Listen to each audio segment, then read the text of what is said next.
అయ్యా, జీవితం చాలా చిన్నదిరా.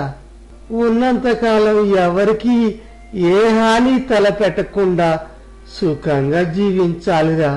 కాని అది చెప్పినంత సులభం కాదు. కాని ప్రయత్నించాలి నాయనా. ఈ సమాజంలో లేని కష్టాలను కొని తెచ్చుకొని నిరంతరం బాధపడే ఈ మనుషుల మధ్య బతకడం పెద్ద కష్టమేమీ కాదు నాయనా. ఒకటి చెబుతా, గుర్తుపెట్టుకో శివయ్య.